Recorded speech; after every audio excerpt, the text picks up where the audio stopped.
जब भी हम दुनिया भर के अलग अलग देशों में इस्तेमाल हो रही करेंसीज की बात करते हैं तो हमें ये लगता है कि दुनिया की सबसे एक्सपेंसिव करेंसी डॉलर है। लेकिन ये पूरा सच नहीं है, क्योंकि दुनिया की सबसे एक्सपेंसिव करेंसी डॉलर नहीं बल्कि कुवैती दिनार है। कुवैती दिनार इतनी एक्सपेंसिव होने के बाद भी बाकी करेंसीज के कंपैरिजन में उतनी ज्यादा पॉपुलर नहीं है जितनी कि डॉलर, यूरो या फिर पाउंड। अगर आप इन करेंसीज को इंडियन रुपए से कंपेयर करते हैं तो $1 बराबर बनते हैं 82 रुपीज। अगर आप यूरो की बात करते हैं तो 1 यूरो बराबर बनते हैं लगभग 87 रुपीज। वहीं अगर आप 1 पाउंड की बात करें तो ये होते हैं 100 रुपीज से थोड़ा ज्यादा।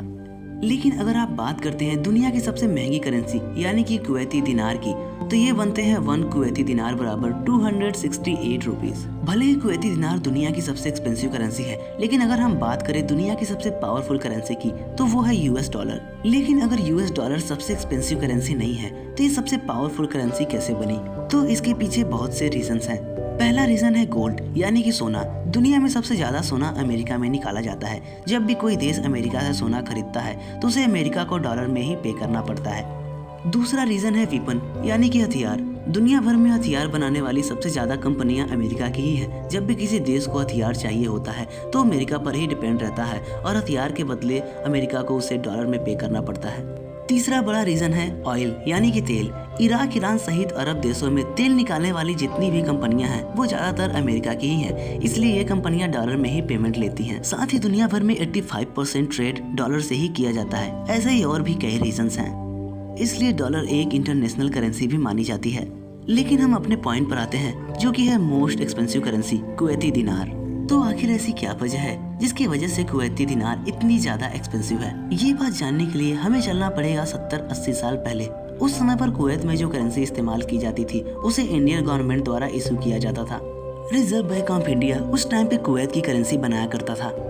तो ये बात है 1763 से 1961 के बीच की, जब पूरे 200 सालों तक ब्रिटिश एम्पायर का कंट्रोल था पर्सियन गल्फ के एरिया पर। इस एरिया में एक कंट्री थी जिसका नाम था कुवैत।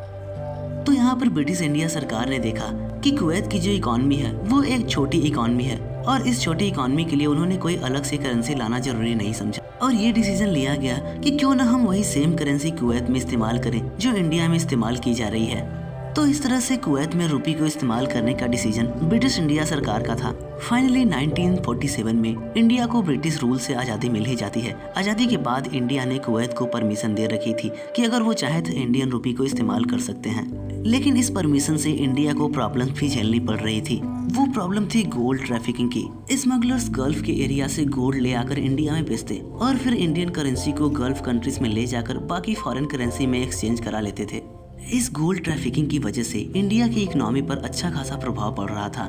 इस प्रॉब्लम को सॉल्व करने के लिए इंडियन गवर्नमेंट ने डिसाइड किया कि वो गल्फ के एरिया के लिए एक नई करेंसी इंट्रोड्यूस करेंगे जिसका नाम होगा गल्फ रूपी। इस तरह से इसे इंडियन रूपी से गल्फ रूपी में कन्वर्ट कर दिया गया। ये गल्फ रूपी इंडिया में इस्तेमाल नहीं की जा सकती थी, जिसकी वजह से गोल्ड ट्रैफिकिंग पर काफी ज्यादा रोक लग पाई।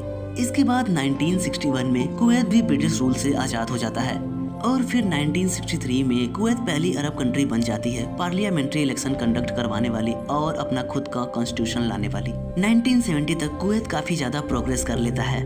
इसी बीच इंडिया को चाइना और पाकिस्तान से वार झेलनी पड़ती है, जिसकी वजह से इंडियन रूपी को डीवैल्यू करना पड़ता है। उधर कुवैत भी काफी तेजी से डेवलप कर रहा था। कुवैत के इतनी तेजी से डेवलप करने की मेन वजह थी वहाँ पर मौजूद तेल। वैसे कुवैत में तेल की खोज अर्ली 1930s में कर ली गई थी, लेकिन उस समय तक तेल बूम नहीं हुआ था। फिर कुवैत ने अपनी खुद की करेंसी को इंट्रोड्यूस किया जिसका नाम था कुवैती दिनार। कुवैत के पास दुनिया का सबसे बड़ा ऑयल रिजर्व मौजूद है, इसीलिए कुवैत ने दुनिया भर के देशों को तेल बेचा है भर भर के। साथ ही उसने खूब सारा पैसा भी बनाया है तेल बेचकर। इसके अलावा कुवैत के पास डॉलर भी रिजर्व है। कुवैत जितना ज्यादा तेल एक्सपोर्ट करता है यानी कि बेचता है, उतना ही ज्यादा दूसरी चीजों को इम्पोर्ट भी करता है यानी कि खरीदता है, जिसकी वजह से कुवैती दिनार की वैल्यू इतनी ज्यादा है। कोई भी देश अपने देश की करेंसी को 3 टाइप के एक्सचेंज रेट पर रखता है। पहला है फिक्स्ड, दूसरा है फ्लोटिंग और तीसरा है मिक्स्ड। दुनिया के ज्यादातर देश अपने देश की करेंसी को फ्लोटिंग एक्सचेंज रेट पर रखते हैं। फ्लोटिंग एक्सचेंज रेट किसी भी देश के मार्केट की सप्लाई और डिमांड पर निर्भर करता है, यानी कि गुड्स और सर्विसेज की डिमांड जैसी रहेगी उसी के अकॉर्डिंग करेंसी की वैल्यू भी फ्लोट करेगी। वहीं कुछ कंट्रीज अपनी करेंसी को फिक्स्ड एक्सचेंज रेट पर रखती हैं। फिक्स्ड एक्सचेंज रेट पर रखने का मतलब कि जब भी कोई देश अपनी करेंसी को फिक्स्ड एक्सचेंज रेट पर रखता है तो उसे अपनी करेंसी को दूसरी करेंसी के साथ फिक्स्ड करना पड़ता है। जैसे कि अगर आपने अपने देश की करेंसी को डॉलर के साथ फिक्स्ड कर रखा है तो जैसे जैसे डॉलर ऊपर नीचे होगा आपकी करेंसी की वैल्यू भी ऊपर नीचे जाएगी। लेकिन कुवैत अपनी करेंसी को बास्केट्स ऑफ करेंसी के साथ फिक्स्ड करके रखता है, ना कि किसी एक करेंसी के साथ। ये एक टाइप का बास्केट होता है जिसमें अलग अलग करेंसीज होती हैं, जैसे कि 30% डॉलर, 20% पाउंड, 10% यूरो, इसी तरह से। यानी कि इन करेंसीज को मिलाकर जो रेशियो निकलती है उसी के अकॉर्डिंग कुवैती दिनार की वैल्यू फिक्स्ड होती है। लेकिन अगर कोई कंट्री अपनी करेंसी को फ्लोटिंग एक्सचेंज रेट पर रखती है तो उन्हें किसी दूसरी करेंसी पर डिपेंड नहीं होना पड़ेगा। लेकिन सभी गल्फ कंट्रीज अपनी करेंसी को फ्लोटिंग एक्सचेंज रेट पर नहीं बल्कि फिक्स्ड एक्सचेंज रेट पर रखती हैं। उसके पीछे सबसे बड़ा रीजन है ऑयल। ये जो गल्फ कंट्रीज हैं उनकी इकोनॉमी ऑयल बेस्ड है, लेकिन ऑयल का प्राइस काफी ज्यादा वॉलेटाइल है, यानी कि बहुत तेजी से ऊपर नीचे जाता है, जिसकी वजह से अगर ये गल्फ कंट्रीज अपनी करेंसी को फ्लोटिंग एक्सचेंज पर रखती हैं तो उनकी करेंसी की वैल्यू भी काफी ज्यादा ऊपर नीचे होगी, जिसे मेंटेन करना काफी ज्यादा मुश्किल हो जाएगा। लेकिन यहाँ पर एक मेन इंपॉर्टेंट बात जानने लायक है, वो ये कि ऐसा नहीं है कि किसी देश की करेंसी की वैल्यू ज़्यादा है तो उसके देश की इकोनॉमी भी बहुत ज़्यादा होगी और देश भी पावरफुल होगा, ऐसा बिल्कुल भी नहीं है। कंपैरिजन के लिए आप समझ सकते हैं कि ब्रिटिश पाउंड की वैल्यू अमेरिकी डॉलर से ज़्यादा होती है, लेकिन इसका मतलब ये नहीं कि ब्रिटेन अमेरिका से ज़्यादा मजबूत है या उसकी इकोनॉमी अमेरिका से ज़्यादा है। हम सभी जानते हैं अमेरिका एक पावरफुल कंट्री है एज कम्पेयर टू ब्रिटेन। यही वजह है कि दुनिया की सबसे महंगी करेंसी रखने के बावजूद कुवैत प्रेजेंट टाइम में इकोनॉमिक क्राइसिस से गुजर रहा है। और ये क्राइसिस शुरू हुई थी कोविड-19 पेंडेमिक के टाइम से, जब ऑयल का प्राइस क्रैश हो गया था। काफी टाइम तक ऑयल का प्राइस नीचे होने के कारण अब कुवैत लॉस में जा रहा है। साथ ही कुवैत में कोई पर्सनल इनकम टैक्स नहीं है और कुवैत अपने सिटीजन्स की देखभाल के लिए काफी ज्यादा पैसा स्पेंड भी करता है। इसके अलावा कुवैत में free education, free health care, cheap electricity, cheap gasoline भी दी जाती है। लेकिन अब कुवैत को जरूरत है अपनी इनकम को डाइवर्सिफाई करने की।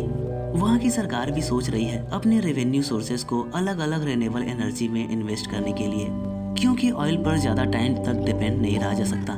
तो दोस्तों मिलते हैं अपने अगली वीडियो में, तब तक के लिए गुड बाय।